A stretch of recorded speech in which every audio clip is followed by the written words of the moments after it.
During his freshman year, he was the poorest student in class, while a girl named Gu Wanwan was the type whose family literally owned mines. One day, during a boring game of truth or dare, she lost a bet, and the stakes were a staggering 90,000 yuan. Everyone assumed she would back out, but she transferred the money on the spot with a simple note: a bet is a bet. From that day on, his life changed completely, starting with the expensive seafood rice he used to avoid at the cafeteria. He began ordering it every day, and at the milk tea shop downstairs, he went from being a part-time worker to a regular customer. He could finally afford the full set of study materials at the library, and Wanwan never once asked how much he spent. He never offered her an explanation either, and by graduation 4 years later, his account held exactly 82 cents. Her money had lasted just long enough for him to get his degree and a job offer, but 4 years after that, he found himself under a bridge. There, we see him spot a huddled figure with a filthy face and tattered clothes. But he recognized those eyes. It was Gu Wanwan, whose family had reportedly gone bankrupt after her parents fled. She had been left to shoulder all the debt alone, so he knelt down and reached out his hand.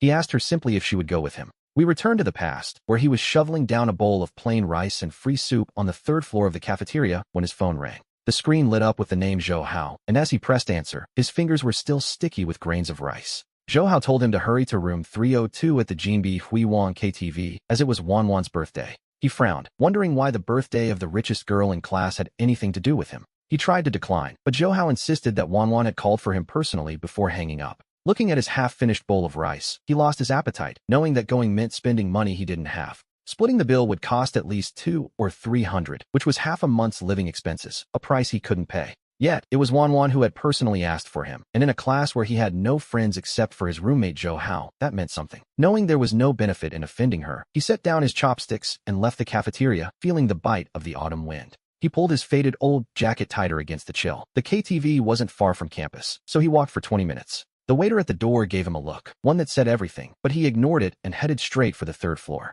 The door to room 302 wasn't fully closed, and the music inside was deafening. He pushed it open to reveal a massive private suite. Over 20 people were inside, with tables overflowing with fruit platters, snacks, and expensive liquor. Gu Wanwan sat right in the center. She was wearing a beautiful dress, looking every bit like a princess. Zhou Hao spotted him and waved him over immediately. He walked over and sat on a sofa in the corner. No one paid him any mind as they all crowded around Wanwan, laughing. Between the singing and the dice games, he felt utterly out of place. To be honest, the very air smelled like money. After a while, someone suggested that singing was getting boring and they should play something more exciting, truth or dare. The crowd cheered as a wine bottle began to spin on the table. Deep down, he prayed it wouldn't point at him. It narrowly missed him several times, but eventually, the bottleneck stopped right in front of Wanwan, sparking a roar of cheers. They asked if she wanted truth or dare. Wanwan, her cheeks slightly flushed from the alcohol, gave a playful smile. She chose dare. A boy named Li Zhe, who always loved being the center of attention, let his eyes wander toward the corner. He asked Wanwan if she was brave enough to make a bet involving the person sitting right behind her to the right. He was talking about Chun-Chi suddenly. Every single person in the room turned their gaze toward our protagonist. His body froze under the scrutiny. Wanwan turned around and took a long look at him. Her eyes held that peculiar curiosity common to rich girls, the kind that finds everything trivial. She asked what the bet was. Li Zhe laughed loudly, his voice booming over the music. The bet was simple. Would she dare to do it? The dare was to give Chun-Chi 90,000 yuan right then and there. The room went silent for a heartbeat before erupting in laughter. The others called Li Zhe crazy, saying it was just a joke and that there was no way Wanwan would actually do it. Li Zhe smirked, asking if she was scared, and if she was, she'd have to drink 3 glasses as a penalty. He clearly wanted to see Wanwan embarrassed, and he wanted to humiliate Chun-Chi too. Everyone's eyes were on her. Chun-Chi felt his face burning. 90,000 yuan. To these people, it was just a casual number. He remembered his mother calling a few days ago, unable to sleep because they were 20,000 short for the house. He sat there feeling like a clown. Wanwan didn't speak. She just looked at him with a calm, unreadable gaze. There was no mockery in her eyes, nor any pity. She seemed to be weighing the value of this little adventure. Zhou Hao nudged him from the side, whispering for him not to take it seriously, calling Li Zhe a complete idiot. But it's hard not to take it seriously when your dignity is being trampled into the dirt for someone's amusement. Suddenly, Wanwan laughed and said, "Fine." She picked up her phone from the table, her expression shifting. As she opened her banking app, the crowd froze. They had all assumed she was just joking along with them. She looked up at him once more and asked for his phone number. The suite became deathly quiet. Only the music continued to blare as everyone looked between Wanwan and Chun-Chi. Li Zhe's smile began to stiffen. Zhou Hao was stunned, his mouth hanging open. Chun-Chi felt the blood rush to his head as she asked again. She wanted his number, but his throat was so dry he couldn't manage a single word. Wanwan remained remarkably patient. Holding up her phone, she asked one more time. Almost mechanically, Chun-Chi finally found his voice. He blurted out the string of digits. She looked down, her fingers moving across the screen with practiced speed. The guests traded confused glances, whispering that there was no way she'd actually throw away 90,000 yuan. Surely her pride wasn't worth that much. Qin stared at her, noting how focused she looked.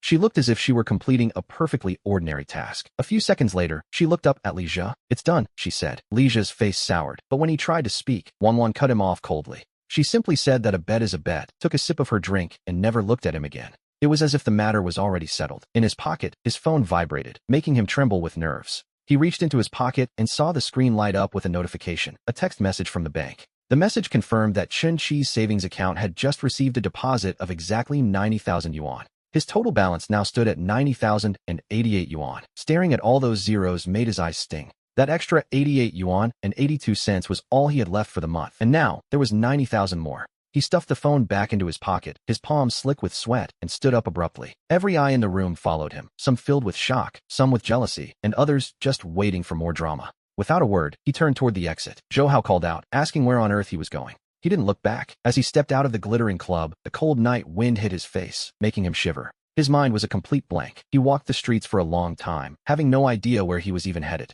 Passing a 24-hour convenience store, he stepped inside and stood before the shelves for what felt like an eternity. Finally, he picked out the most expensive brand of instant noodles, a sausage, and a marinated egg. It cost 15 yuan. In the past, he only dared to buy the cheapest 3 yuan packets. He carried his bag back to the empty dorm. Zhou Hao and the others weren't back yet. He boiled some water, watching the steam rise from his noodles. Only then did he feel like he was truly alive again. Sitting at his desk, he checked that text message one more time. 90,000. He counted the zeros over and over, knowing this money meant his mother could finally sleep in peace. It meant he wouldn't have to survive on free cafeteria soup anymore, and he could finally buy those expensive study materials. It meant he could finally live with a bit of dignity. He finished his noodles, leaving nothing behind. He even drank every drop of the soup. Then, with hands that were still shaking slightly, he took out his notebook and pen. His eyes were clear as he opened his notebook to the first page and wrote 4 words, "My 4-year plan." He began to calculate the costs of the next 48 months of university, starting with his monthly living expenses. He set a budget of 800 yuan per month, totaling 38,400 plus 5,000 for annual tuition.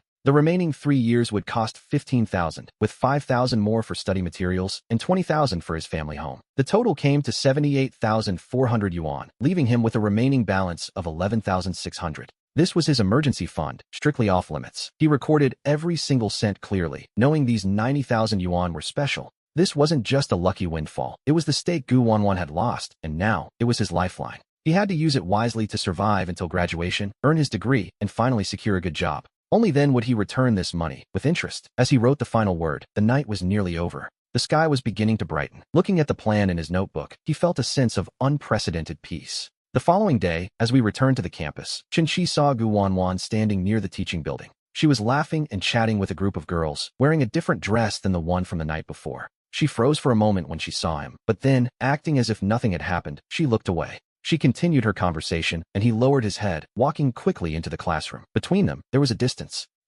of 90,000 yuan, and that was all that remained. His life changed, starting with his meals. He no longer went to the 3rd floor for free soup. Instead, he headed to the seafood window on the 2nd floor. He ordered the shrimp rice for $25. The cafeteria lady actually froze for a moment. It was the first time anyone had ever ordered it. She gave him a long look as he paid with a blank expression and carried his tray to a quiet corner. The shrimp was fresh and firm. He ate slowly, savoring every bite, until Zhou Hao arrived with a luxury set meal. Zhou Hao sat across from him, noticing the shrimp rice, and joked that Qin must have struck it rich. With a look of pure shock, Zhou Hao asked if he'd won the lottery. Qin just kept his head down and focused on his meal. Zhou Hao pressed him, sensing something was off after the previous night, but Qin simply told him to eat. Seeing that his friend wasn't in the mood to talk, Zhou Hao stopped asking, though he couldn't help but steal a few strange glances. We see him pass the milk tea shop under the dormitory, a place he used to only walk by, but things were different now. Every afternoon, he would buy a lemon water for 8 yuan. Eventually, the younger student working there began to recognize him. She would ask if he wanted the usual, and with a simple nod, he would take his drink and head back. He would walk slowly, making that single cup last an hour. It was sour, but to him, it carried a hint of sweetness.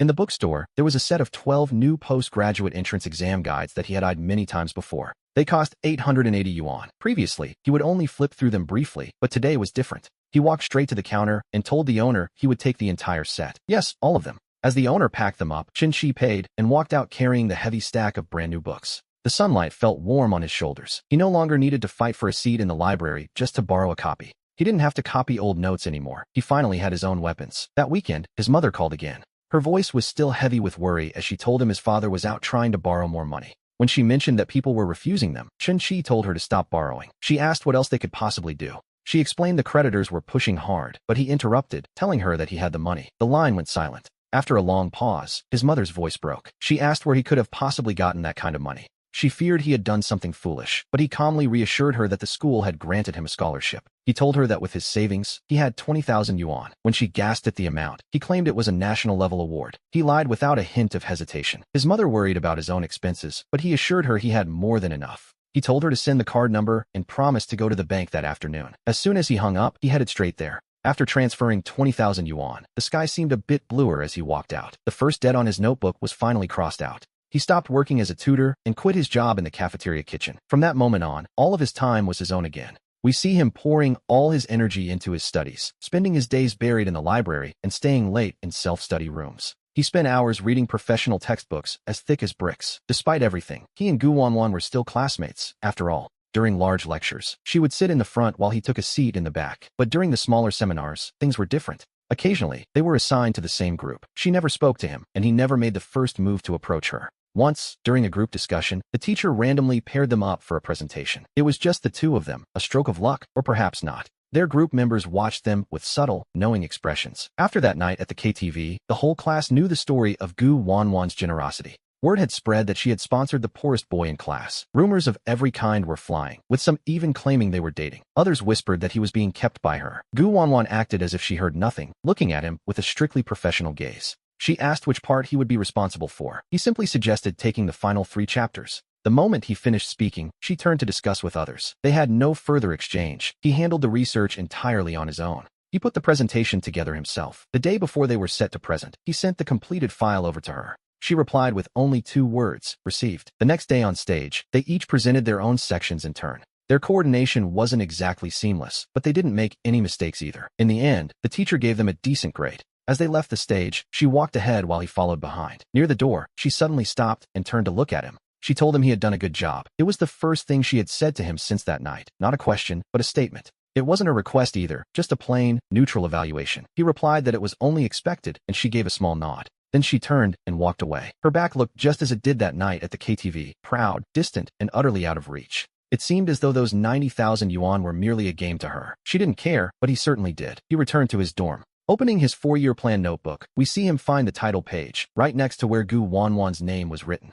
He wrote down collaborated once, and then crossed it out with a heavy stroke. It was a ritual, a necessary reminder for himself. Between him and her, there was nothing but money. And so, we move into his 2nd year of university. He earned a national scholarship of 8,000 yuan. He didn't touch a cent of it, depositing the entire amount into a separate card. This was unplanned income, serving as the very first seed for his debt repayment fund. Every bit counted, after all. He continued to strictly follow his 4-year plan, living on exactly 800 yuan a month, not a penny more, and not a penny less. He kept accounts in a small notebook, recording every expense with a precision that bordered on the obsessive. A pen for 150? Recorded. A 12 yuan meal? Recorded. Even the 20 yuan class fee was noted. His friend Zhou noticed. Zhou told him he was living like a robot. Shitzi, is this really necessary? You aren't exactly short on cash right now. What are you even trying to achieve? He couldn't explain it. Zhou didn't understand that to him. That money wasn't just currency. It was a rope tied around his neck, with the other end held firmly in Gu Wanwan's hand. A sobering thought, to be sure. He knew he had to rely on himself, snapping that rope inch by inch through sheer discipline and effort. Only then could he breathe freely again. During the 2nd semester of his sophomore year, the school held its annual sports meet. Every class had a mandatory registration quota. When the counselor couldn't find anyone for the 3-kilometer race, Zhou signed him up. Shitzi, you're always running, or at the library anyway. You've got the stamina. Go win some glory for the class. He didn't object. Running was free, and it kept him fit. On the day of the race, the weather was stiflingly hot. Wearing the most basic athletic shorts and a tank top, he stood at the starting line. Then, the starting pistol fired. He ran according to his own rhythm. He wasn't looking for a podium finish. He simply intended to finish the race. By the final lap, he was utterly exhausted, with sweat blurring his vision as he pushed through the heat. His lungs felt as though they were on fire. As he passed the main stage, he instinctively looked up for a brief moment. There sat Gu Wanwan, positioned among the student council members and dressed in their official uniform. Wearing a sun hat, she seemed to be chatting with those around her, a faint, effortless smile playing on her lips. Under the bright sun, her skin looked radiantly pale. She didn't look at the track, nor at him. In her world, this sports meet was likely just a boring distraction, far less important than a casual conversation with her friends. He withdrew his gaze, gritting his teeth as he pushed forward. When he finally crossed the finish line, He was utterly exhausted, collapsing directly onto the ground. Zhou Hao ran over to support him, handing him a bottle of water. Fourth place, Chitsi, you're amazing. You almost made the podium. He could only gasp for air in heavy, ragged breaths. He couldn't say a word. He simply felt that the distance between himself and Gu Wanwan was vast. It was like this 3-kilometer track. He was down here, running with every ounce of strength, drenched in sweat. He was a mess, while she remained forever on that high, distant stage, calm and completely unbothered. That evening, we see him return to his dorm. In his 4-year plan notebook, he wrote down a single line. Repayment plan. Starting capital, 8,000 yuan. Target, 90,000 yuan total. This was no longer a vague fantasy. He had placed the first stone. Time, as it often does, began to move very quickly. His life became like a preset program. Attend class, eat, go to the library, and sleep. He rarely participated in group activities and spoke to others even less. His classmates in the department mostly grew used to his solitary nature. They only knew Qin Chi as a strange loner with terrifyingly good grades. Only he knew the truth. He didn't dare stop. He feared that if he paused, that massive debt would crush him. During his junior year, he began assisting a professor with a project, earning a monthly stipend of 500 yuan. He also used his spare time to take on freelance programming jobs online. It was exhausting work, often lasting until midnight. But every month, without fail, another 1,000 or 2,000 yuan would appear in his repayment account. Watching that number grow bit by bit gave him a small sense of security. Meanwhile, Gu Wanwan's life seemed as though it would never change. She remained the center of attention, always dressed in beautiful clothes. She drove to class in cars whose brands he couldn't even name. They still didn't speak, only passing each other occasionally. Her gaze would sweep over him, never lingering for more than a second. That look of hers, it was like looking at a familiar stranger. He accepted this calmly, knowing they didn't belong to the same world. Those 90,000 yuan were both an accident and a business deal. To be honest, she had simply used money to buy a victory in a game of truth or dare, while he used his dignity and the next 4 years of his life to trade for a chance to change his destiny. Even now, that transaction was still ongoing. He was working hard to become a worthy counterparty. Suddenly, it was senior year and classes had thinned out. Everyone began busying themselves with the future, grad school, civil service exams, or job hunting. In the dorm hallways, the air was filled daily with the sounds of interview calls and the occasional, muffled sound of someone crying. He was busy too, balancing his graduation project with written tests and interviews for several major companies. His 4-year plan was nearing its end. In his notebook, every single expense was recorded with clinical precision. He had squeezed every bit of value out of those 90,000 yuan, using them to arm his intellect. He also used them to maintain a basic level of decency. It seemed Gu Wanwan was preparing to go abroad, or so Zhou Hao said. Her family had already arranged everything for her at a prestigious Ivy League school. This was, after all, the natural trajectory of her life. One ordinary afternoon, as he left the library and headed back to the dorm, he passed the school's artificial lake and spotted a familiar figure. It was Gu Wanwan. She was sitting alone on a bench by the water, without her usual followers or friends. She was wearing a simple white dress, staring blankly at the surface of the lake.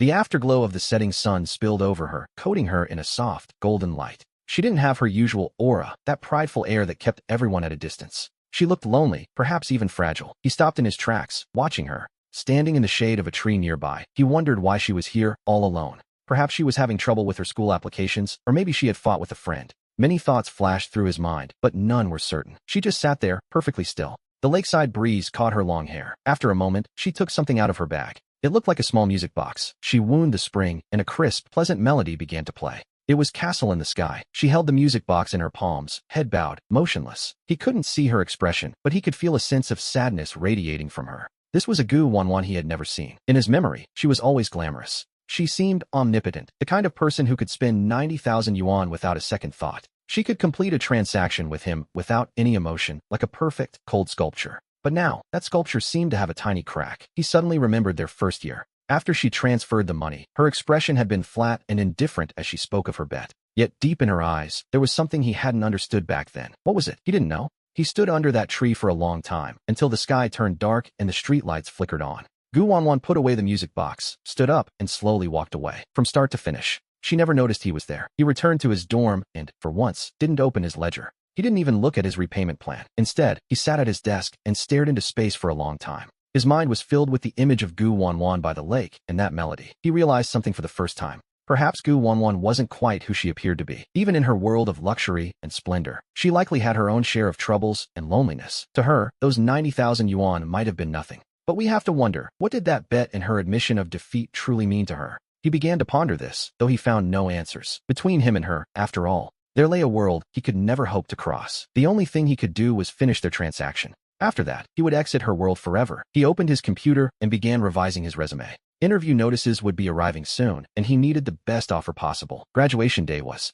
approaching day by day. Eventually, he secured an offer from one of the country's top internet companies. The salary and benefits exceeded his wildest expectations. On the day he signed, he walked out of the building, stood in the sunlight, and let out a long, deep breath. For years of endurance were finally paying off. He immediately called home to share the news. On the other end of the line, his mother began to cry. She repeated the same words over and over. "You've made it. My son has finally made it." His own eyes grew moist. That evening, back in the dorm, he opened his 4-year planning notebook. The final page held his financial summary. Income, 90,000 yuan. Expenses, 15,000 for tuition. Living costs were 36,000. Books were 4,000, and he'd sent 20,000 home. The core total was 77,900 yuan, not counting the smaller, miscellaneous costs. Those were recorded in a separate book. In 4 years, he had spent nearly every cent of that 90,000. He checked his bank balance. Of the original 90,088 yuan, only 82 cents remained. Everything had unfolded exactly according to his plan, a perfect conclusion. He closed the notebook. And with that, the book that carried 4 years of youth, humiliation, and struggle had fulfilled its mission.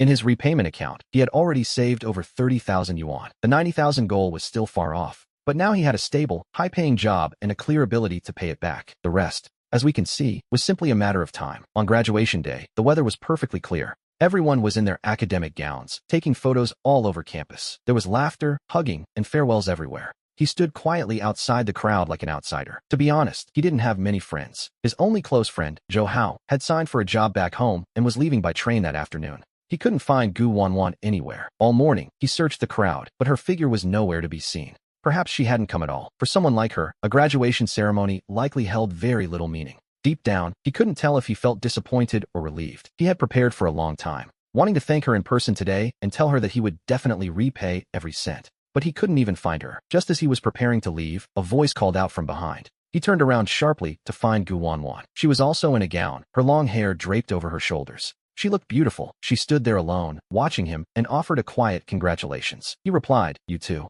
"Did you get the offer?" she asked. He told her he had. "That's good," she replied softly. A silence fell between them. While the world around them was loud and bustling, the two of them stood there, looking like a scene from a silent film. He wanted to bring up the money right then and there. He wanted to show her the 30,000 yuan account and explain his repayment plan, but the words caught in his throat. He swallowed them back down. Facing a woman bound for Wall Street, his small salary and his little plan felt insignificant. He worried he would look ridiculous. He didn't want to expose his embarrassment and humility before her again. But she spoke first, telling him she was leaving for America. He could only wish her a safe journey. She glanced at him with a deep, unreadable gaze. "Chin-chi," she said, "about that money. You don't have to pay it back." He froze. She claimed it was her gambling loss and had nothing to do with him. "You've already won what you wanted on your own, haven't you?" After saying this, she turned and left without waiting for an answer. We see him watching her back as she vanished into the crowd. A black sedan was waiting at the school gate. She got in and quickly disappeared, leaving him standing there alone. He didn't move for a long time, clutching his heavy graduation and degree certificates. She had told him that he didn't need to pay. She said he had won, yet deep down, he felt even emptier. Their deal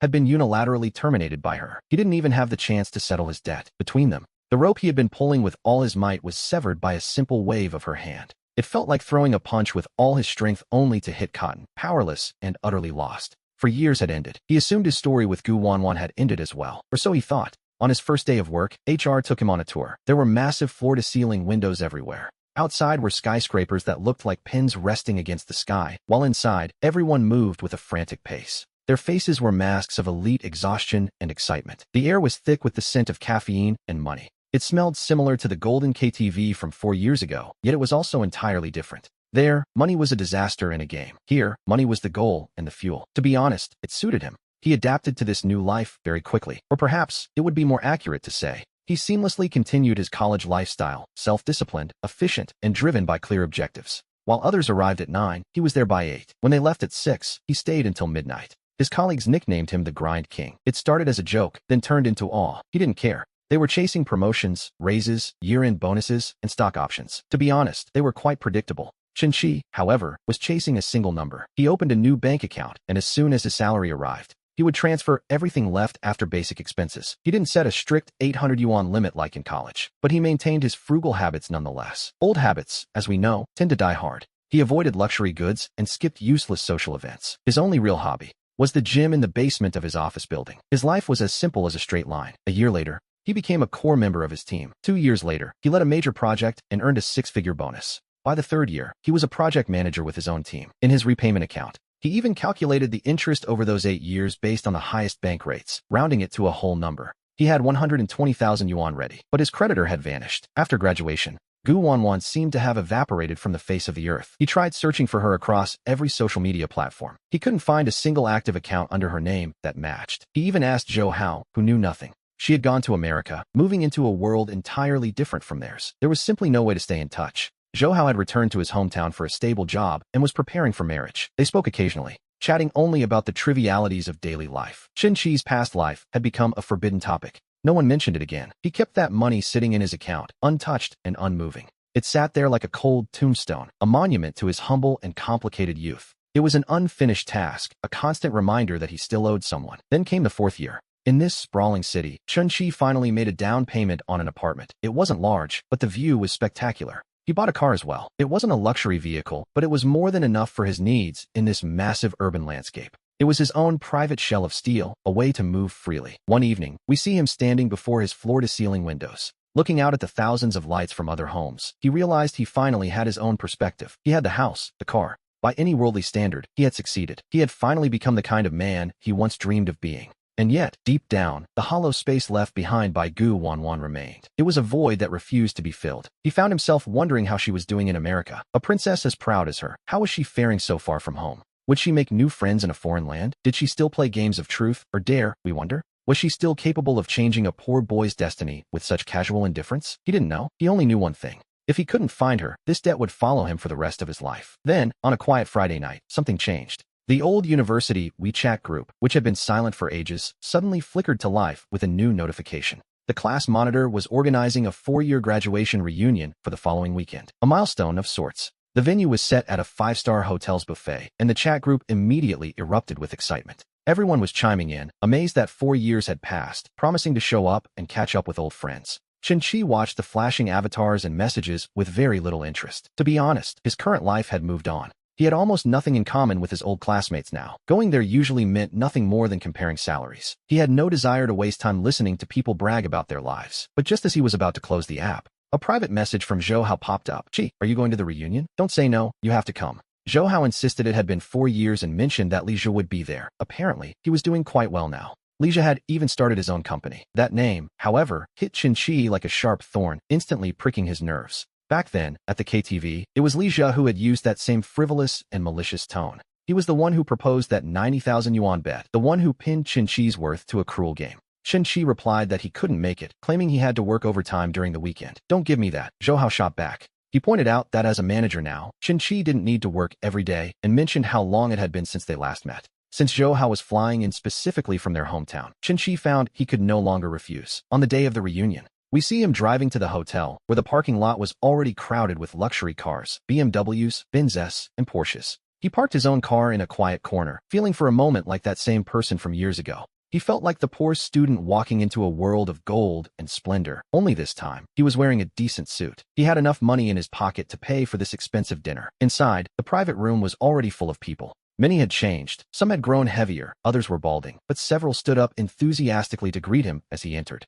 They called out his name. "Qin Shi, look at you, a big shot now. Manager Chen, what a pleasure to see you." The very classmates who had once looked right through him were now wearing faces full of warm, eager smiles. He responded politely and found a corner to sit. Li Zhe was indeed there, dressed in expensive designer brands. Wearing gold-rimmed glasses, he looked the part of a successful man. Seeing Qin Shi, he approached with a wine glass in hand. "Qin Shi, long time no see," Li Zhe began. "I heard that you're doing quite well for yourself at that big firm." Qin Shi simply replied that he was doing all right. To be honest, he wasn't interested in a long conversation. "You're being too modest," Li Zhe continued. "In our class, you and Gu." He stopped himself mid-sentence. "Well, actually, out of everyone in our class, you're the one at the top now." He had mentioned that name on purpose, only to cut himself off with a smirk. It was a calculated move. Qin Shi watched him in silence. After several rounds of drinks, the atmosphere loosened, and people began reminiscing about the past. Someone eventually brought up Gu Wanwan, wondering aloud what had become of their former class beauty. They speculated she was likely a Wall Street elite in America by now, but the moment those words were uttered,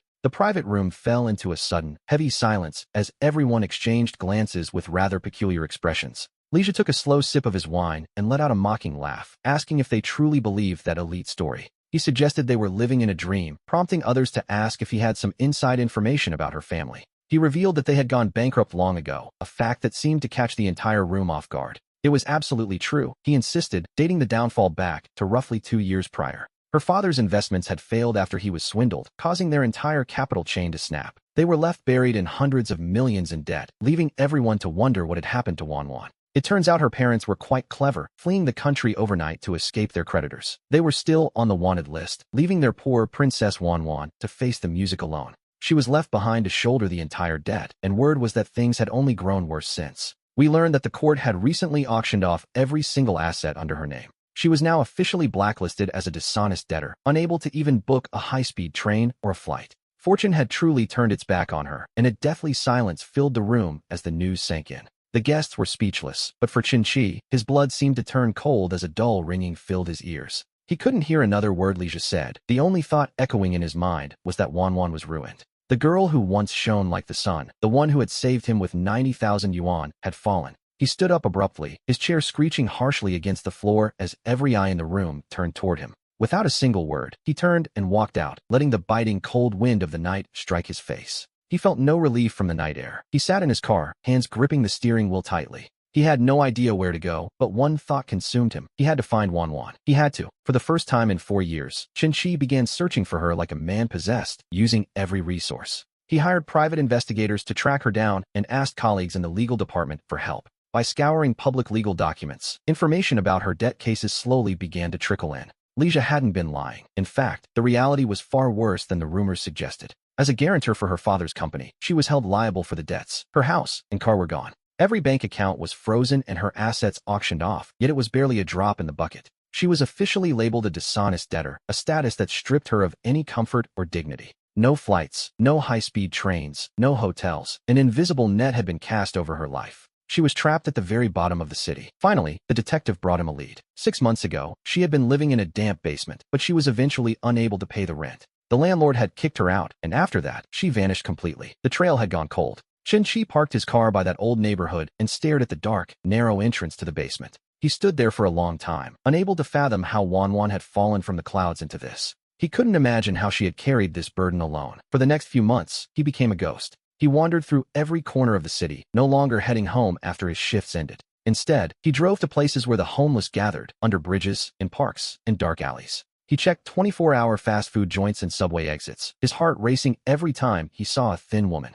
But every time, it wasn't her. To be honest, he was beginning to lose hope. He began to wonder if he would ever find her, or if she had simply left the city behind forever. The thought that she might no longer be alive made him shudder. It was a bitterly cold winter night. He had just finished a grueling, week-long development project at the office, leaving him physically and mentally exhausted. It was already 1 in the morning as he drove his car through the desolate, empty streets. While passing an overpass, a rear-end collision ahead blocked the road, bringing everything to a halt. We see him forced to take a detour beneath the bridge, a place where the homeless often sought shelter. They spent their nights there, building crude shacks out of cardboard and tattered old quilts. As he drove, his headlights swept over the huddled figures, but by now, his heart had grown numb. Just as the light was about to pass the last shelter, he suddenly froze. Someone was lying there. The figure was wrapped in a filthy, tattered military coat, curled into a ball, just like everyone else. But outside that dirty bedding, a single foot was visible, wearing a worn-out canvas shoe. Although the original color was long gone, he recognized the style instantly. It was a common design he had seen countless times in the cheap shoe stores near the university.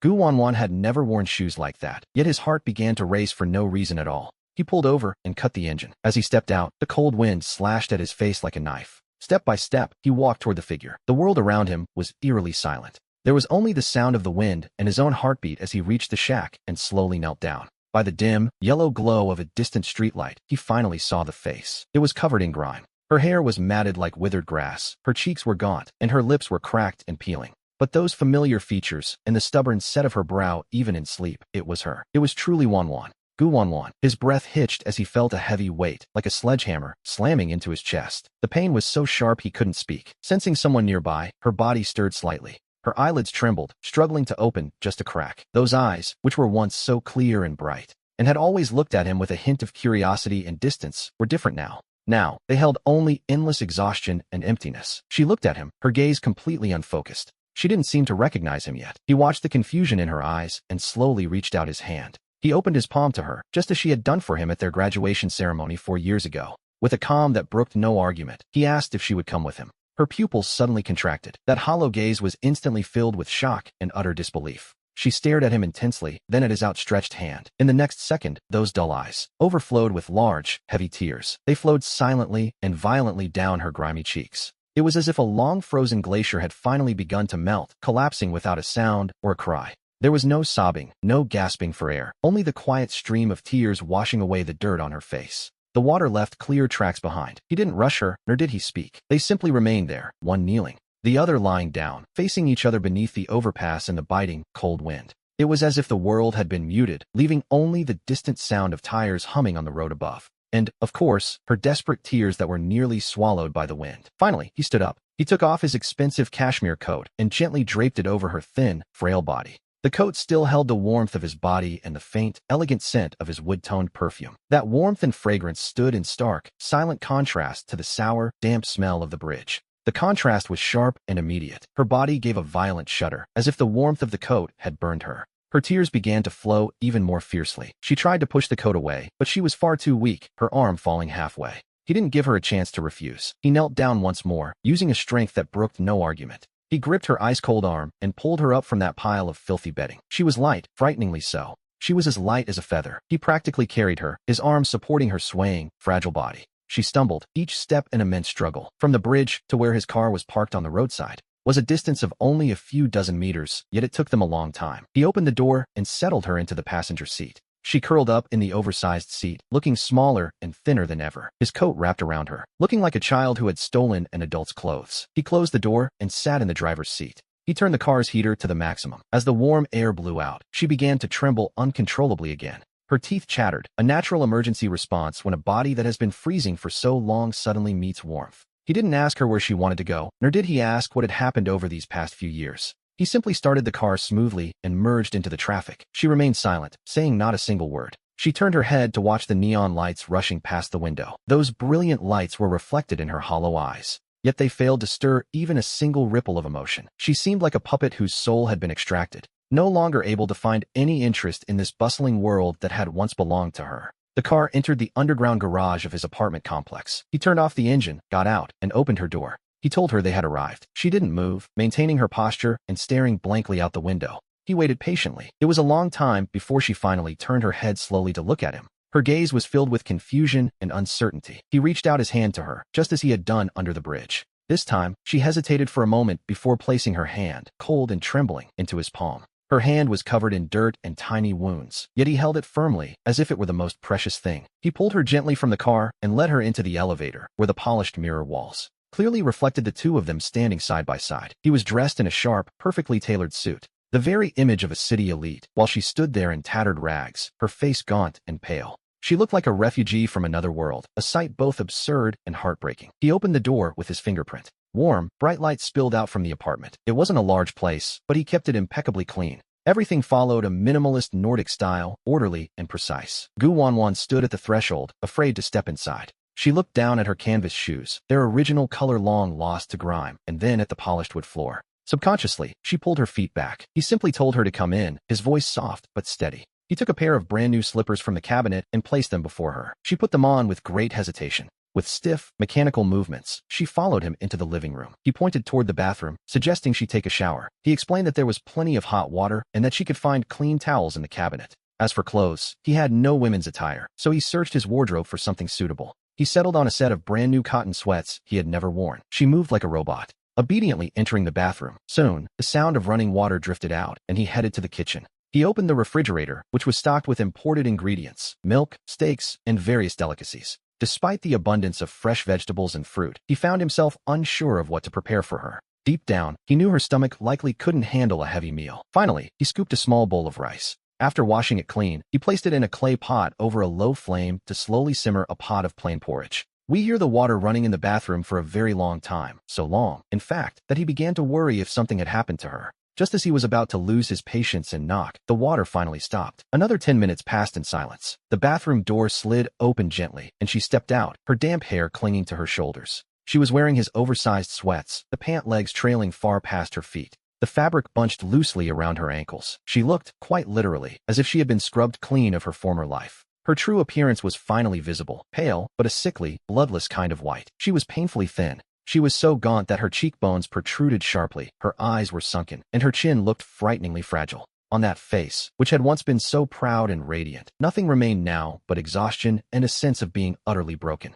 She didn't dare meet his gaze. Keeping her head low while clutching the hem of her shirt, he quietly served the porridge into a bowl. He placed it on the table and pushed it toward her, telling her to eat. Finally, she looked up. She stared at the steaming, snow-white porridge, and then she looked back at him. Those eyes, still moist from the hot shower, filled with tears once more. One drop, then another, fell with perfect precision, landing right into the bowl and creating tiny ripples. At last, she reached out and picked up the porridge. Her hands were trembling so violently that the ceramic spoon clattered against the rim of the bowl with a sharp, rhythmic sound. With her head bowed, she began taking small, hesitant bites, swallowing the porridge along with her own salt tears. It began as a mechanical swallowing, but soon, a long-suppressed hunger seemed to wake up within her. Her pace quickened until the bowl was empty. Without a word, he took it from her hands. He served her another half portion. She didn't refuse this time, silently accepting it and continuing to eat. After finishing the second bowl, she finally set the spoon down. With food in her stomach, she seemed to settle. Her complexion seemed to improve slightly, losing that frightening, ghostly pallor. He began to clear the table. He then pointed toward the guest room right next to his own, telling her she could sleep there and should get some rest.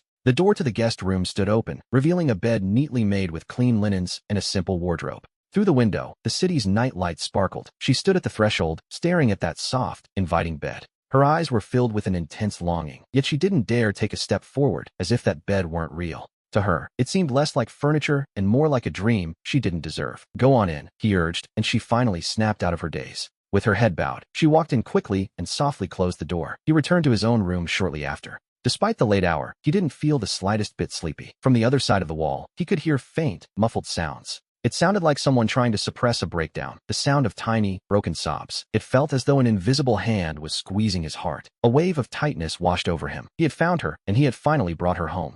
This was supposed to be the moment he had imagined 1,000 times, the moment of redemption, of finally paying back his debt. And yet, he felt no sense of relief or joy. There was only a heavy, unspeakable ache deep within him. This was the girl who had once used 90,000 yuan to pull him out of the abyss, acting like a saving grace in his darkest hour. Now, she was reduced to needing a simple bowl of porridge from him just to survive. It was a cruel irony of fate, really. The absurdity of their reversed roles was laid bare in that moment. Over the next few days, a strange, silent understanding formed between them. He went to the office every day as usual, while she stayed at the house. We see that she spent most of her time sleeping. On that first day, she slept for nearly 20 hours straight, as if she were trying to reclaim years of lost peace. She was attempting to catch up on all the safety she had been denied. She remained silent, and no words passed between them. Before leaving for work, he would prepare a simple breakfast and leave it on the table, bringing dinner back with him every evening. He bought her a new phone, set up a new SIM card, and provided her with a completely new wardrobe of clothes. These weren't expensive dresses, but the simplest, most comfortable hoodies, t-shirts, and jeans he could find. He placed the new clothes in her wardrobe, and we see that she would silently eat the food he prepared for her. She began wearing the clothes he bought, but through it all, she remained distant. She was like a transparent shadow living in the apartment, so quiet that she almost seemed not to exist at all. He could sense that she was using this heavy silence to protect the last, fragile pieces of her self-respect. She didn't want to speak with him, because speaking meant acknowledging the truth, admitting her total failure. It meant admitting her wretched state and her need for his charity. He understood this, of course. He knew he had to give her time. The first real change happened on the 4th day, when he returned from work. He discovered that the dishes he had left piled in the sink that morning had all been washed clean. They were neatly arranged on the drying rack, and even the apartment floors had been thoroughly swept. The place was cleaner than he ever kept it himself. Walking into the living room, he found her sitting on the sofa. She wasn't hiding in her room anymore. She just sat there quietly, watching the city sunset through the floor-to-ceiling windows. Her silhouette looked as thin and fragile as a sheet of paper. At the sound of him returning, she reacted. Her shoulders gave a barely perceptible tremble. She stood up and turned to face him. Her lips moved slightly as if she wanted to say something, but in the end, she remained silent. Keeping her head bowed, she prepared to retreat to her room, but he called out for her to wait. She stopped in her tracks with her back to him. He told her she didn't need to do chores, and her body stiffened. After a long pause, she finally turned around and looked him directly in the eyes for the first time. Her gaze was a storm of incredibly complex emotions that seemed to collide all at once. There was gratitude, humiliation, a visible struggle, and a hint of a resolve that he couldn't quite understand. And then, she finally spoke. These were the very first words she had said to him since returning to this home. Her voice was hoarse and dry, sounding like two pieces of sandpaper rubbing together. I can't stay here for nothing," she whispered, her voice small but sharp as a nail. It pierced deep into his heart. Even now, in this state, she was still worried about such things. She was still the same proud Gu Wanwan. Watching her, he felt a storm of emotions as he walked to the study. From the deepest drawer of his bookshelf, he pulled out a notebook, an ordinary one with a worn cover. Returning to the living room, he walked up to her and flipped the notebook open. He handed it over, and though confused, she looked down. When her eyes met the 4 words on that first page, her pupils suddenly contracted. Below those words was a record written in his neat, elegant handwriting, detailing exactly how those 90,000 yuan were used. Every single expense was there: tuition, living costs, books, and study materials. Even the money sent home was clearly listed. He pointed to the column for living expenses and spoke to her. She stared blankly at the notebook, at the dense rows of numbers and words written across the pages. To her, these were part of a long-forgotten bet that felt like a game, but for someone else, they represented 4 years of youth, executed as a survival contract with almost religious devotion. Her fingers began to tremble uncontrollably. She reached out her hand, wanting to touch the familiar words on the paper, but not quite daring to. In those eyes that had been dead and hollow for days, something finally shattered completely. That 4-year plan acted like a key, finally prying open the floodgates of her long-suppressed emotions. She could no longer maintain that fragile, crumbling composure. Covering her face, her body slowly slumped down as her shoulders shook violently with the weight of long-repressed sobs. The sound finally escaped through her fingers, not a silent tear or a quiet gasp, but a gut-wrenching, soul-shattering sob, as if she were trying to purge those years of accumulated grievances, pain, despair, and terror all at once. He didn't lean down to her, nor did he offer any empty words of comfort. He knew what she needed now wasn't cheap sympathy, but a space where she could finally break down and let it all out. He simply stood by quietly, placing a box of tissues by her hand like a silent guardian, letting her cries echo through the quiet apartment. She wept for a long, long time, so long that her voice turned hoarse and her body began to tremble from pure exhaustion. Only then did she slowly stop. She remained huddled on the floor, looking like a lost child, her shoulders still twitching. He poured a glass of warm water and handed it to her. She took a small sip. As her emotions gradually settled, he told her to get up before the floor chilled her. Leaning on the sofa, she stood up unsteadily and sat down. He then placed the notebook on the coffee table before her. A long silence fell over the living room. Finally, in a voice rough with emotion, she spoke. She apologized, which took him by surprise. As he watched her, she brought up the events of those years. She said she was sorry, admitting she had no idea what that money had truly meant to him. He told her there was no need to apologize. On the contrary, he felt he should be the one thanking her. Without that money, the man standing here today wouldn't exist, and he meant every word. Those 90,000 yuan weren't just currency. They were a beam of light during his darkest hour. It was the only straw he could grasp while struggling in the mud. It shaped him and made him who he was. She lifted her head, her eyes red as she looked at him, her lips trembling as she tried to speak. Finally, she managed to ask the question that had been haunting her. Why, after everything, was he doing this? Why was he being so kind to her? He looked into her eyes, which were filled with a deep, aching confusion. Instead of answering her directly, he reached into his pocket, unlocked his phone, and opened his banking app. He pulled up a specific account page and handed the device to her. She took it, looking utterly perplexed. The moment she saw the figures on the screen, she froze. The account balance was clear as day. 120,000 yuan. She could hardly believe what she was seeing. This was her money, the original 90,000 yuan principal, plus the growth from the last 8 years. He had calculated the interest at the highest possible rate. He had been ready to give this back for a long time. The only problem, as it turned out, was that he simply couldn't find her. Gu Wanwan stared intensely at the string of numbers on the screen, those 120,000 yuan. Compared to the massive debts her family once faced, it was a drop in the bucket, but she knew better. The meaning of this money had long since surpassed its numerical value. For him, it had been an obsession for 8 years. It was the lighthouse that never went out while he walked alone through the dark. It was what he fought for with all his might. He wanted to earn back his dignity as a man. More importantly, he wanted to prove to her that their bond wasn't just about charity and being a recipient, but rather a transaction between equals.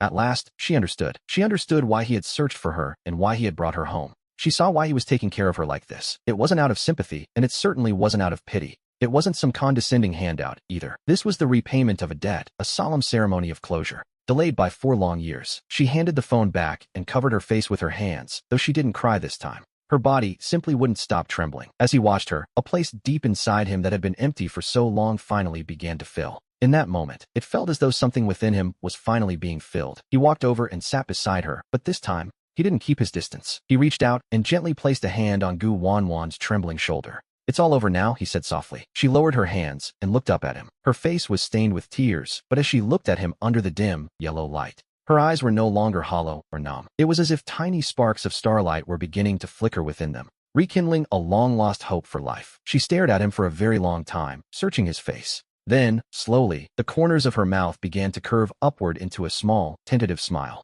It was a fragile and precious expression, like the very first sign of life struggling to emerge from frozen soil. After a long, bitter winter, and in that moment, we realized something important. The 8-year transaction between them, that struggle over money and dignity, had finally reached its conclusion. The old debt was settled, and a new story was just beginning. The following morning, he woke up to find the room flooded with bright daylight. Since moving into this apartment, this was the first time he had slept until he woke up naturally. Stepping out of the bedroom, he was surprised to find Gu Wanwan already up. She wasn't curled up on the sofa as she had been for days. Instead, she stood before the massive floor-to-ceiling window. The morning sun poured through the glass, tracing her silhouette with a soft, golden glow. She was wearing his oversized tracksuit, holding a cup of hot water in her hands. She was quietly watching the city wake up. Hearing his footsteps, she turned her head toward him. A full night's sleep seemed to have restored some of her spirit. Her gaze was no longer empty, but like a deep pool of water that had been still for a long time. Though the bottom was still hidden, the surface was no longer lifeless. "Good morning," she said softly, and for once, it truly was.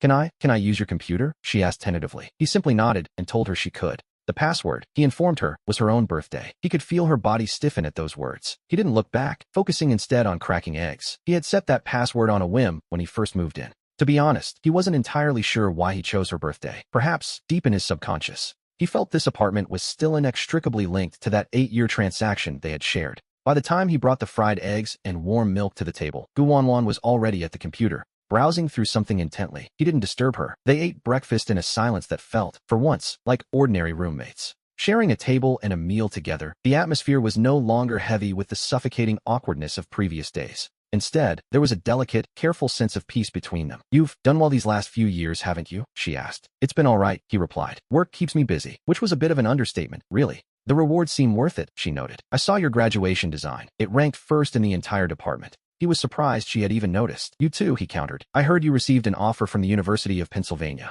At the mention of this, the light in her eyes suddenly dimmed, as if a candle had been snuffed out. She gave a soft, hollow hum of acknowledgement, like a star momentarily losing its glow before fading away. She fell silent and quickly finished the rest of her milk. He realized, with a pang, that he had touched a raw nerve. "I'll do the dishes," she said, standing up to clear the table. He told her not to worry about it and to leave them be. His fingertips accidentally brushed against her skin. Her hand felt icy cold and startlingly thin, allowing him to feel the sharp contour of her bones. She pulled back instantly, as if she had been struck by an electric shock. "Chin-Chi, I can't just stay here and live off you for free," she said firmly. "I need to find a job." He reminded her that her body hadn't fully recovered yet, but she insisted that she was perfectly fine now. "I've looked into it, and there are plenty of jobs that don't require high qualifications or special skills," she explained. "For example, I could be a restaurant server or a supermarket cashier. I can do those things." Chin-Chi simply watched her. He looked at her face, which was filled with a stubborn, desperate pride. He knew that for Gu Wanwan, being a server would be harder than dying. Yet, she preferred that struggle over accepting his charity. After a long silence, he finally agreed. "Fine.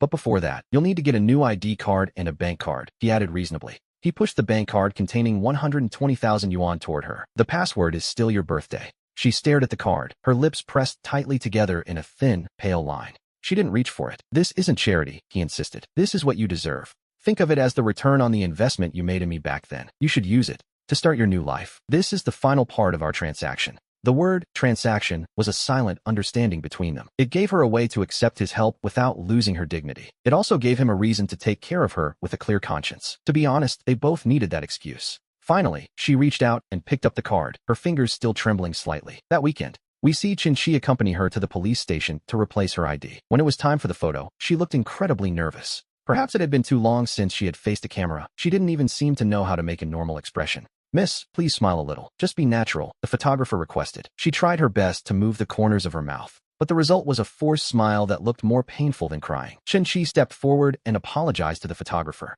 Then, he knelt down in front of her. "Look at me," he said softly. She raised her eyes, looking at him with a dazed expression. "Do you remember the sports meet during our freshman year?" he asked. She froze for a moment, caught off guard. "You were sitting on the rostrum, wearing your student union uniform," he reminded her gently. He reminded her that she was wearing a white sun hat, and the sun was shining brightly that day. She had been chatting with the person next to her, laughing happily. His voice remained calm and steady, as if he were telling a story that had nothing to do with her. Yet her gaze began to shift as the days faded. Her eyes grew misty as he encouraged her to find that same smile and use it just once more. He asked her gently if she could do it. Gu Wanwan looked at him for a long time, then she closed her eyes. She took a deep breath, and when she opened them again, she faced the camera directly. Slowly, she offered a faint smile, one that held a mixture of lingering sadness and a sense of relief. There was even a trace of her old pride that she hadn't noticed herself. Then, with a sudden click, the image was frozen in time. After finishing at the station, we see them head to the bank, though the process was far more complicated than expected. The moment the bank teller entered her name into the system, a bright red warning box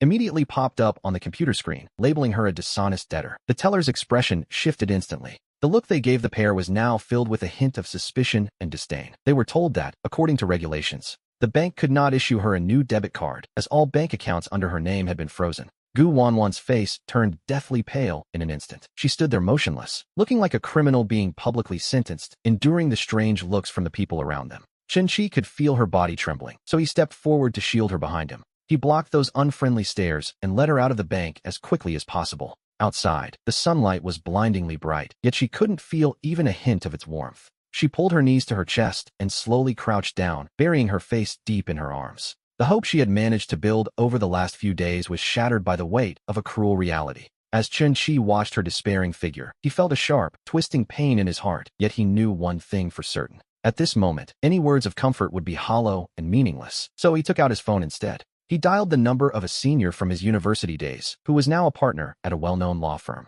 "Hello, senior. It's me, Chen-Chi," he said, his voice steady and purposeful. He explained that he had a legal question he needed to consult him about. The matter concerned someone who had been blacklisted as a dishonest judgment debtor. He asked what the specific process was to have a name removed from that list. He spoke loudly on purpose, ensuring that Gu Wanwan, still crouching on the ground, could hear every word clearly. Her shoulders finally stopped trembling. Slowly, she raised her head and looked at him in utter disbelief. He didn't meet her gaze just yet, focusing instead on the explanation coming through the phone, nodding occasionally and asking follow-up questions.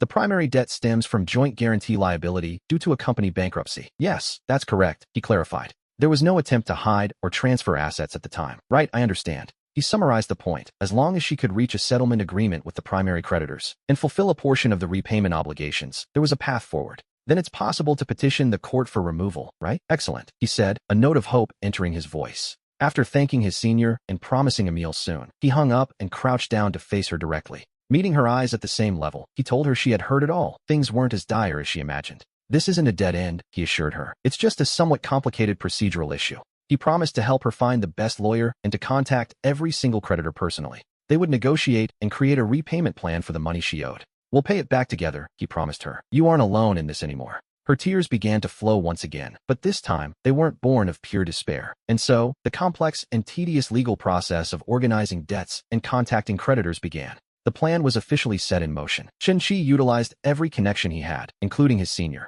That senior recommended a specialized team for debt disputes, a group that was both professional and efficient. Gu Wanwan shared everything she knew with the lawyers, detailing the mess her father's company left behind. It was far more complicated than he had imagined, involving multiple banks and dozens of private creditors. The total amount was an astronomical figure, but as the lawyers said, as long as they were still standing, and as long as there was a will to solve it, a way would be found. They began their outreach. They initiated contact with the largest creditor banks to discuss the possibility of debt restructuring and settlements. It was a long process that couldn't be finished overnight, but at least they had taken that first step. Knowing that professionals were finally handling the chaos, the massive weight on Gu Wanwan's heart seemed to shift slightly. Her mental state began to improve noticeably to anyone watching. She no longer spent her entire day locked in her room. When Chen-Chi returned home from work, he would occasionally see her on the sofa, watching online open courses on her tablet. Economics, management, and design. These were all fields she had once been familiar with and excelled in. She was like a sponge that had been dry for far too long, greedily absorbing every drop of knowledge.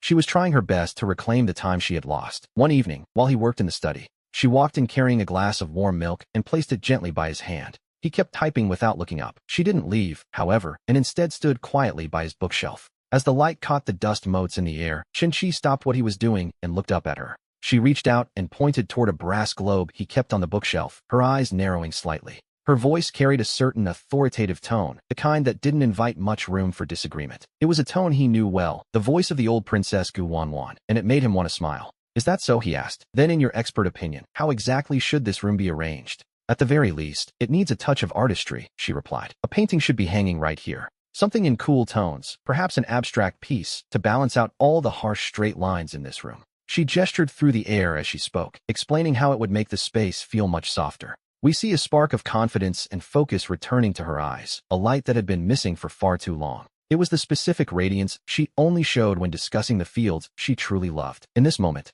she wasn't a broken soul in need of saving. She had transformed back into the brilliant, vibrant woman she once was. She was the Gu Wanwan who pursued perfection in everything. "It sounds like you know your stuff," he noted. "Of course," she said. "I minored in art history in college. And besides, my father." She mentioned her father, and for a second, her smile faded, though the light in her eyes didn't quite go out. "Then I'll leave you in charge of it," he decided. When she looked confused, he added, "I'm officially authorizing you." He invited her to be his home art consultant and help him completely redecorate the house. "You set the budget," he told her. As she stood there blinking, he picked up a pen from the desk. He scribbled a quick note on a piece of paper and pushed it toward her. "This is your first deposit." On the note, he had written, "Art consultant fee, 1 bowl of shrimp over rice." She stared at the words, looking stunned at first, before a memory seemed to flicker across her mind. She couldn't help but burst into a sudden laugh, the first time we've heard her laugh out loud since she returned to this house. It was a crisp, bright sound, like wind chimes in the breeze. "1 bowl isn't enough," she teased, noting her refined taste. "My work is worth at least a semester's worth of shrimp over rice," she added. He could only nod in mock submission. Outside, the city lights sparkled like a river of stars. It was clear that the real Gu Wanwan was finally starting to return. She was back, and their story was finally turning a brand new page, one they had both been waiting for. It was no longer a tale of debts and repayments, but a story of companionship and a fresh start. Gu Wanwan took her new role as a home art consultant quite seriously, treating it like a formal, binding contract. By the next day, she was fully immersed in her work. While he was at the office, she stopped watching those basic online courses. Instead, she completely took over the high-end computer in his study, a total takeover, to be perfectly honest. We see her browsing through design websites, artist portfolios, and online galleries with an intensity she hadn't shown in years. Acting like a professional curator, she even went as far as downloading professional design software to get the job done. Click by click, she began meticulously creating 3D renderings of the apartment, transforming his living space on the screen. It was a field she had never explored before, but she learned with startling speed. Her sense of aesthetics was, after all, innate. It was a gift cultivated from a lifetime of being surrounded by beauty. She simply knew what worked and what didn't. She understood how to weave different elements together to create a sense of harmony that felt both natural and elegant. When he returned home each evening, she would greet him with her tablet, looking very much like a dedicated professional. With a perfectly serious expression, she would present her latest research and design concepts for his approval. She suggested adding a floor lamp in the corner and a sleek table lamp right by the sofa to balance the light. She spoke endlessly about using point light sources to create atmosphere, her eyes sparkling with a professional confidence. He rarely interrupted, choosing instead to listen quietly. As he watched her, it was as if he were seeing the woman from years ago. We are reminded of those group discussion classes, where she could effortlessly critique the projects we had spent sleepless nights preparing. Back then, Gu Wanwan was known for offering sharp, incisive suggestions that cut straight to the heart of any design flaw. He used to feel nothing but awe and a sense of distance toward her, but now, he simply thinks she looks beautiful like this. "You're right about everything," he says, pausing for a moment. "So, when exactly are we going shopping?" She seems surprised that he accepted her entire proposal so readily. As for the budget, he tells her she's the one to decide. Since she is the consultant, after all, she bites her lip thoughtfully, scrolling through her tablet for a few moments. Eventually, she shows him a figure, a number so small it wouldn't even cover the cost of the jacket he's currently wearing. He remarks that it's too little, but she insists it's plenty, explaining they don't need to buy expensive luxury brands. Beauty doesn't always have to be expensive, and she knew of a creative market that only opened on weekends. Many independent designers and artists sell their work there, and she suggests they go and take a look for themselves. She believes they can find many interesting things there. Her eyes are bright and full of anticipation. It's the first time he's seen this. He watches her face, seeing an excited expression usually reserved for someone hunting for bargains or trying to save money. It is a massive contrast to the woman she used to be, yet, strangely enough, it feels perfectly harmonious. On Saturday, he drives her to that creative market located on the far outskirts of the city. The market is set inside an abandoned old factory, a place overflowing with industrial charm and an artistic atmosphere. Everywhere we look, there are young faces and all sorts of strange, unique stalls to explore. Gu Wanwan is like a fish back in water, pulling him along as they weave through the various vendors. For every item they come across, she seems to have her own unique insight and professional opinion. The stall owner, a young art student, quotes a very reasonable price. Gu Wanwan turns back to look at him.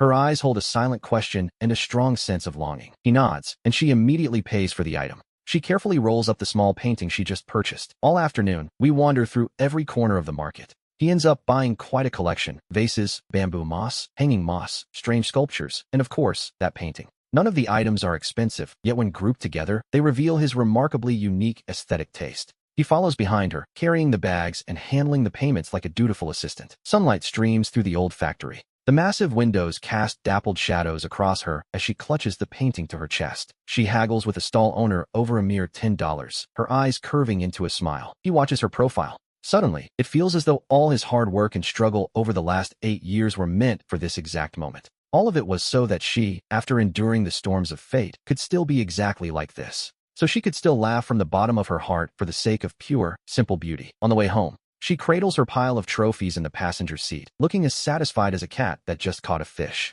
"Chin-chi, thank you," she says. When he asks what for, she simply repeats, "Thank you." She thanks him for being willing to trust her taste. He simply smiles, saying nothing. Once home, she immediately and impatiently begins her renovation project. Stepping onto a stool, she hangs the abstract painting on the study wall. The cool tones of the image instantly neutralize the dullness of the room. Then, she takes the $30 cement bamboo moss and places it on his bedside table. She takes the hand-woven tapestry and spreads it across the cold wooden floor. Every corner of the house begins to bear her unique mark. That evening, he walks into the study and stares at the painting on the wall for a long time in silence. This cold residence, where he had lived alone for so long, finally, on this very day, begins to feel a bit like a home. Meanwhile, progress with the legal team is moving faster than we expected. After several rounds of difficult negotiations, they successfully reach an agreement with the largest creditor, a state-owned bank. They reached a preliminary agreement on debt reduction, and the bank finally agreed to their terms. As long as Gu Wanwan could repay 20% of the principal within the specified time limit, they would apply to the court to temporarily remove her from the list of dishonest debtors. This would restore her basic civil rights, such as holding a bank card or using public transportation. It was undoubtedly a massive breakthrough, yet that 20% remained a staggering sum, enough to crush any ordinary person. The lawyer placed a thick stack of documents on the coffee table before us. With a solemn expression, he explained that this was the best deal they could possibly secure for Mr. Chun and Miss Gu. The bank gave them 3 months to raise the funds. If they missed the deadline, all previous efforts would be for nothing. Looking at the settlement agreement, Wanwan's face turned pale once again. The small spark of hope she had just ignited was now trembling under the weight of reality. After the lawyer left, a deathly silence fell over the apartment. She whispered that she would sell all her paintings and collectibles. She mentioned that her father had hidden some items overseas years ago, and if she could find them, but it wasn't enough. To be honest, it wasn't even close. Even if she sold everything, it would be a mere drop in the bucket. Her shoulders slumped in defeat. The strength she had just gathered was drained in an instant. Watching her fall into despair, Chin-chi went into the study, brought out his laptop, and pushed it toward her. On the screen was a stock trading interface and a detailed report of his personal assets. Stocks, funds, wealth management products, and angel investments in several startup companies were all listed there. Over the years, besides working tirelessly, he had poured all his spare time into the capital markets. He had managed his finances with the same obsessive precision he used for those $90,000 back in college. He had carefully planned every cent he earned, for he was no longer just a simple engineer writing code. The wealth he had accumulated over the years was far greater than she imagined. Gu Wanwan stared at the screen, dazzled by the long strings of numbers and projects, completely speechless with shock. All of this was more than enough to cover that first settlement payment. There was even a surplus. Chin-chi closed the laptop and looked into her eyes, reminding her of his promise. He told her that they would pay the debt together. It wasn't just empty talk. But she hesitated. She whispered that this was his money, calling him by name, Chin-chi. She felt she couldn't take it. She had already ruined her own life. She insisted she couldn't drag him down with her, but he didn't see it as a burden at all. He looked at her and told her to think of it as a business deal. Had she forgotten? He was investing in her company, helping her handle the debt and weather the storm. Once her company was back on track, he would require 51% of the shares. It was a fair trade, wasn't it? She was stunned by the mention of investment and shares. She looked at his serious face, realizing he wasn't joking, and suddenly the truth dawned on her. He was using this method to protect her fragile pride. To be honest, he was always like this. He wrapped his softest, warmest kindness in the coldest, most professional business logic. But she felt she had nothing left. No company, no resources, nothing at all. He assured her that she would have those things again. It was a certainty in his mind. He suggested she register a new company, perhaps calling it Wanwan Design. She could choose any name she liked, but she would be the founder. He told her she would be the sole artist, and he, her very first investor. At those words, her tears began to fall once more without warning. This time, she didn't make a sound. She simply looked at Chin-chi. After a long silence, she nodded vigorously, a single gesture that carried the weight of 1,000 words. From that day forward, we see the atmosphere in the apartment undergo a subtle but profound shift. They were no longer just a landlord and an art consultant. They had become true business partners. Gu Wanwan stopped dwelling on her past failures and began drafting a business plan for their new venture. She studied market trends, analyzed competitors, and even began reaching out to some of her old contacts within the art world. Slowly, that sharp, decisive aura of a business elite, That commanding presence of hers was finally returning. Meanwhile, Qinqi took charge of the most difficult financial and legal hurdles, selling off most of his stocks to gather the necessary capital. He was preparing to pour everything into their shared future. Their lives had found a strange, synchronized rhythm. One evening, after working late, Qinqi returned home and pushed open the door.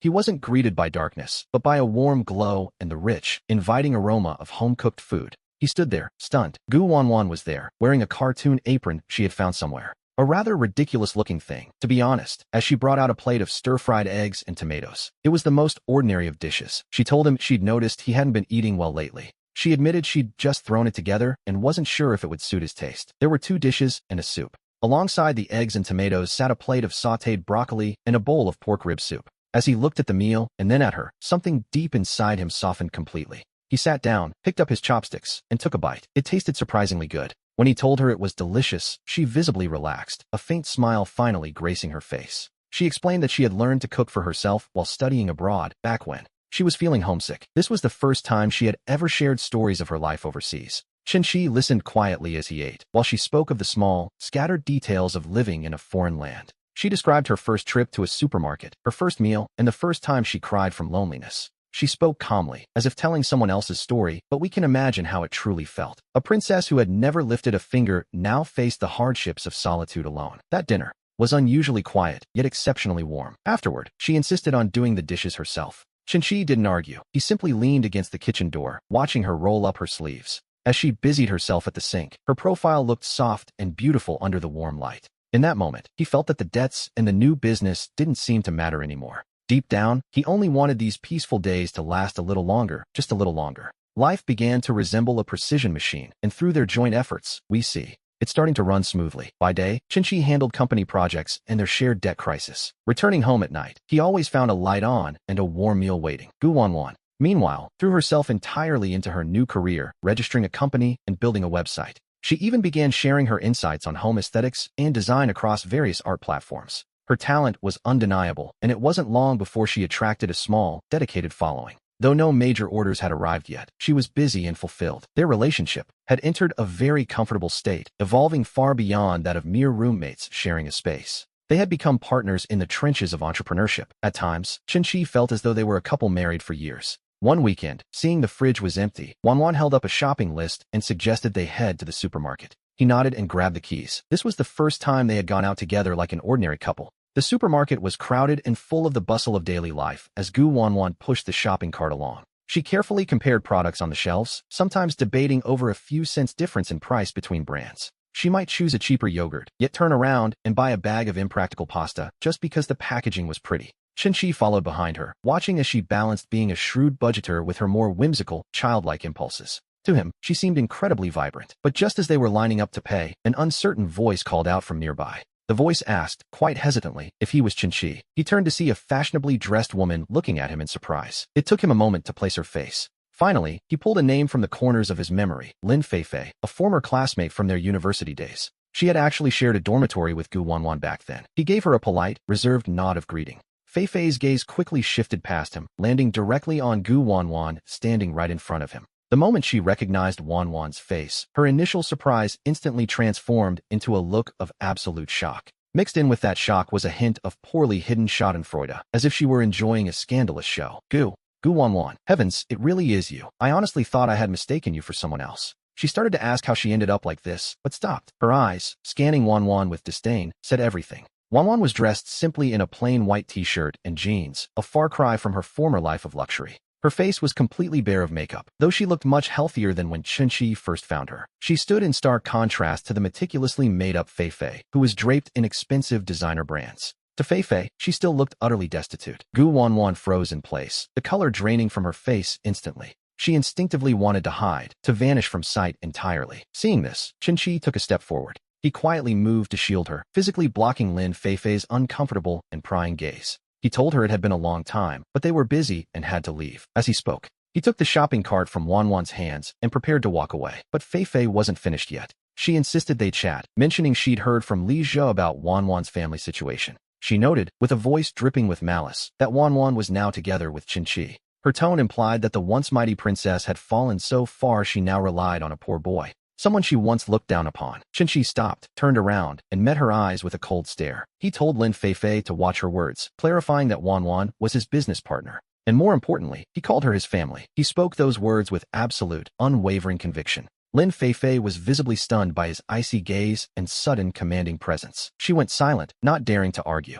Ignoring her, he took Wanwan's hand firmly and led her out of the supermarket under the curious stares of onlookers. Wanwan's hand was ice-cold and trembling uncontrollably. Once they were back in the car, she didn't say a word. She simply stared out the window, her shoulders shaking slightly. He didn't start the engine or speak. He understood. That ugly encounter had just torn a hole in the psychological defenses she had worked so hard to build. It was a cruel reminder of how the world still saw her, as someone who had fallen from grace. To them, she was still just a failed joke. After a long silence, she finally turned back toward him. With her eyes red from holding back tears, she looked at him. Qinshi simply repeated what he had said before. He reminded her that she was his family, and he wouldn't let anyone bully her ever again. His voice was calm, yet it carried an unshakable strength as he spoke. She looked at him, tears falling like broken pearls down her cheeks. She choked out a question. Why was he being so good to her? It was a question they had danced around many times before. He looked at her tear-stained face and felt something deep inside his heart being struck with incredible force. 8 long years had passed. Ever since that fateful game of truth or dare, there had always been a thin barrier between them.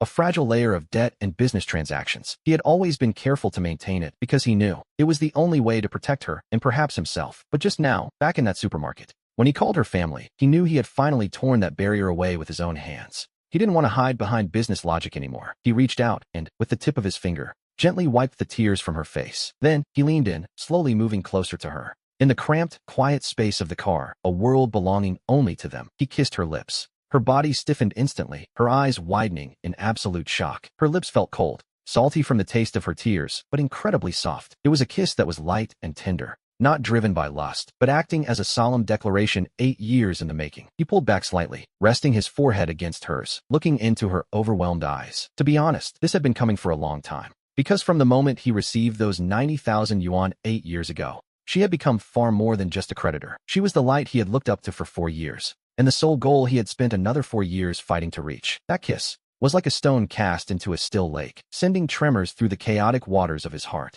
creating ripple after ripple that refused to settle. He could feel it clearly now. The warmth of his lips lingered, along with that reassuring, clean woody scent that seemed to define him. When he finally pulled away, Gu Wanwan remained frozen in that stiff posture, her mind a complete blank. What had he just said? He told her she was the light he had looked up to for 4 long years. He said she was the sole goal he had spent another 4 years fighting for. To her, these words felt like a series of gentle bombs. They echoed in her ears, shattering the fragile emotional defenses she had only just managed to rebuild. Her psychological walls, so carefully constructed against the harshness of reality, were now in ruins. Me? You? Are you just pitying me? Is that it? She asked. Pity you, Gu Wanwan, he replied softly. He asked if she had truly forgotten the way things were 8 years ago, when the two of them first met. He asked her who the truly pitiful one had been back then. Gu Wanwan was stunned into a sudden silence. He reminded her of the boy in the faded old jacket, walking into a KTV where even the air felt expensive and exclusive. Back then, he couldn't even afford his share of a simple meal. In the eyes of her social circle, he hadn't even been worth a joke. At that time, he asked,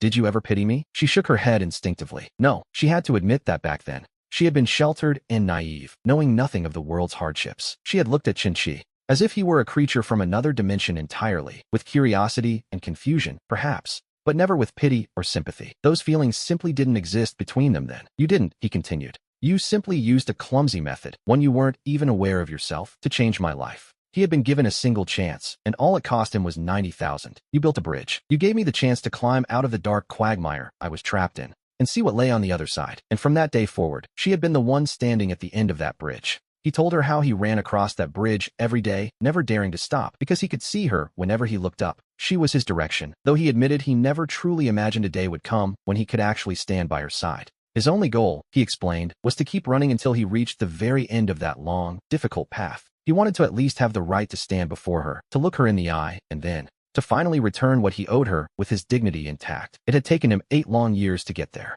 He had finally reached the finish line, only to realize something heartbreaking. The view had changed. She was no longer waiting at the other end of that bridge. She had fallen. She had slipped into a quagmire even deeper and darker than the one he had escaped all those years ago. So, this time, he decided it was his turn to build a bridge for her. At those words, Gu Wanwan's tears finally overflowed. So that was the truth of it. A game she had long since forgotten, played out in a past she barely remembered. That sum of money, which she had never even given a second thought to, had left such a deep, permanent mark on his soul. It turns out that a single stone she had tossed into the water without thinking had actually changed the entire course of a man's life. And now, we see the irony of fate at work. That very river was flowing back toward her, seeking to save her now that her own life had run dry. She wasn't quite sure how they made it back home. She only remembered that when Chun-Chi started the car, he did something quite natural. He reached out and took her cold hand, which was resting on her knee. His palm felt broad, steady, and incredibly warm. He was a man of quiet strength. He didn't say a word the whole way, but held her hand with an unquestionable, firm grip. Once they returned to the apartment, he helped her put the groceries in the fridge. Then, just like any other day, he walked into the kitchen and began preparing dinner. She stood in the living room, watching his busy silhouette from behind. He looked tall and composed, a presence that brought her a strange sense of peace. This man, whom she had once left so far behind, the once silent and impoverished student had, without anyone noticing, grown into something far more substantial. He had become a towering tree capable of sheltering her from any storm. She sat down at the table, picking up her chopsticks but hesitating to eat. Chun-Chi, she asked, what exactly is our relationship now? He looked up, meeting her gaze, and seeing a face filled with tension and uncertainty. Suddenly, he smiled, a look that felt like the warm winter sun breaking through the clouds. In an instant, the last of the frost in her heart melted away. He didn't offer a verbal answer, but reached out his hand. With his fingertips, he gently tucked a stray lock of hair behind her ear with a tenderness that spoke volumes. It was a gesture full of unspoken intimacy. In that moment, she understood everything. The next day was Monday. Chun-Chi left for the office early, just as he always did, but she knew deep down that things were different. For the first time, as soon as he stepped out the door, she felt a strange sense of emptiness. She found herself walking toward his bedroom. The door was open, revealing a space that reflected his usual style. It was minimalist and sharp, with every single item arranged in perfect, meticulous order. It was just like his personality, rigorous and restrained. On the bed lay the pajamas he had just changed out of. They still carried the lingering warmth and scent of his presence. As if possessed by a sudden impulse, she stepped inside. She gathered the clothes into her arms and buried her face in them, taking a deep, long breath. The scent was unmistakably his, and the realization made her face flush with heat instantly. Feeling like a thief caught in the act, she quickly put the clothes back and fled from his room. Her heart was racing like a panicked deer, thumping wildly against her ribs. So this was it. She wondered if this was what it truly felt like to love someone, sweet, frantic, and utterly overwhelming. She remained lost in this chaotic swirl of emotions, unable to focus on anything until her lawyer called. The call finally pulled her back to reality. Her lawyer informed her that the bank had confirmed the settlement agreement. They needed her to provide some asset certificates regarding her father's company from the early years. The overseas assets were particularly vital for the next round of negotiations. He asked if she remembered where such documents might be stored. She recalled that her father kept a very secret safe. It wasn't at the office, and it wasn't at their main home either. It was in their old family house in the suburbs. The lawyer understood and planned the next move. He would immediately apply to the court for a temporary entry permit to search for this key evidence. She needed to be ready, as she would likely have to identify the location in person. Her heart sank. Going back meant returning to the place that held her happiest childhood memories, now reduced to a ruin. She felt a wave of fear and shared her concerns with Chun-Chi, who fell silent for a moment on the phone. He offered to take time off to accompany her, but she insisted his work was far too busy for that. He simply repeated that he was going with her. 2 days later, we see them with the lawyer, standing before those familiar iron gates. The seals had been torn open, and court staff stood by, supervising the scene with expressionless faces. She stared at the intricate carvings on the iron door. She looked at the garden, where the plants had grown wild and overgrown from years of neglect. Her eyes reddened instantly. She remembered that swing. It was a gift for her 5th birthday, built by her father's own hands. And that lawn was where her 18th birthday party had been held with such grand celebration. Every blade of grass here was etched with her memories and the former glory of her family. Now, everything had changed, and her legs felt as heavy as lead. She couldn't take a single step. But then, a warm hand took hers. It was Chun-Chi, saying nothing at all. He simply squeezed her hand with strength and led her forward, one step at a time, into that place that felt both familiar and foreign. Inside, a thin layer of dust had settled. The furniture was all draped in white cloth, looking like a collection of silent ghosts. The air was thick with the scent of decay as she followed her memories to the 2nd floor. She led them to a room deep inside her father's study, a private collection room. The walls, which were once covered in famous paintings, told a different story now. Only the empty outlines of the frames remained. She walked toward a specific wall, and following a sequence from memory, she entered the code into a mechanism disguised as books. The wall slid open slowly to reveal a massive built-in safe, much to the surprise of the others. The lawyer and court staff looked on in shock as she turned the dial and opened the heavy door. Inside, there were no gold or jewels as one might expect, only rows of neatly organized files. Beside the documents sat several velvet boxes. She reached out and opened one of them. A sapphire necklace lay there silently. It had been her mother's favorite piece of jewelry.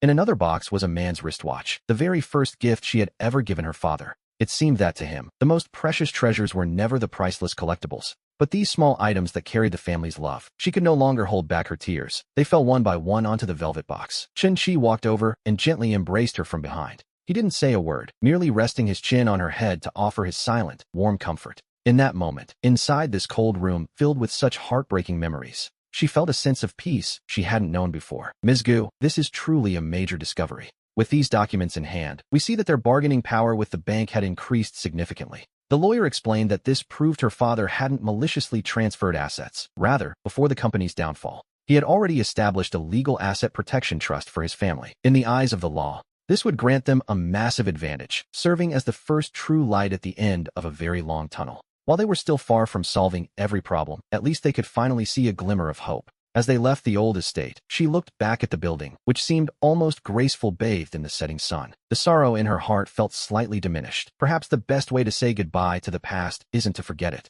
but to bravely carry forward the most important things and keep moving. And by her side, she finally had someone to walk that path with her. On the drive back, she leaned her head against Chun-Chi's shoulder. Neither of them spoke a word. He simply reached out and adjusted the music in the car, switching to her favorite song, Castle in the Sky. The melody felt like a gentle hand, smoothing out the many worries in her heart. From that day on, it seemed as though life had pressed the fast-forward button. Our legal team wasted no time, using the newfound evidence to launch a fresh round of negotiations with the bank. And for her, the first real opportunity of her new career finally arrived. A week later, she received a call from a stranger, a manager at a boutique hotel who had been browsing online. He had seen her articles and design sketches regarding space aesthetics and found himself deeply impressed by her vision. He wanted to invite her to provide the interior design concept for a new VIP lounge they were opening. After hanging up, she found herself jumping for joy right there on the spot, a rare moment of pure excitement. This was her very first real client. She rushed into the study and threw her arms around Chun-Chi while he was reading. "I got the job, Chun-Chi. I actually got it," she cried out, nearly knocking him over in her enthusiasm.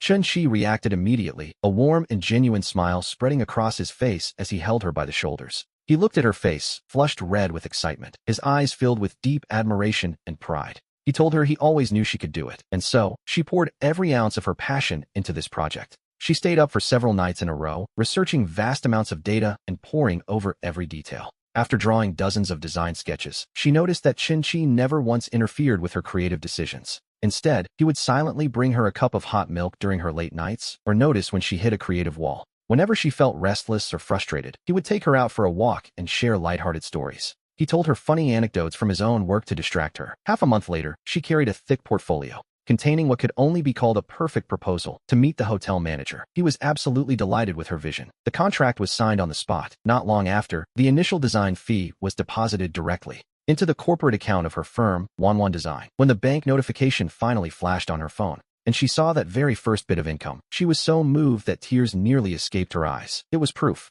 It proved that Gu Wanwan was not a burden who could only depend on others. She could succeed with her own hands and her own talent. Clutching her phone, she rushed out of the apartment and headed straight for the city. She ran all the way to the plaza beneath Chun-Chi's office and called him, telling him to come down. She told him to come down right now, this very second. A few minutes later, he emerged from the building, looking hurried and concerned, asking what had happened. Without a word, she simply stood on her tiptoes. Right there, in the middle of the bustling crowd, she pressed a loud, triumphant kiss onto his lips. Then, she held up her phone screen like a proud child showing off a perfect report card to a parent. "Chun-Chi, look, I earned this." He looked down at the numbers on the screen, sharing in her victory. He looked back at her radiant, high-spirited face, frozen in a brief moment of shock before he burst into a loud, joyous laugh. That laughter was filled with pure delight and a deep sense of affection. "All right," he said, "my dear Gu Wanwan." He asked what she wanted for dinner, offering to treat her, but she insisted that tonight, the meal was on her. "Let's go home," she told him. "I'll make you a $25 deluxe shrimp rice bowl myself." He agreed, and so they headed home together. As the sun began to set, their shadows stretched out long behind them. Deep down, she knew that the life they shared was changing. A brand new future, one filled with genuine hope, had finally arrived for them both.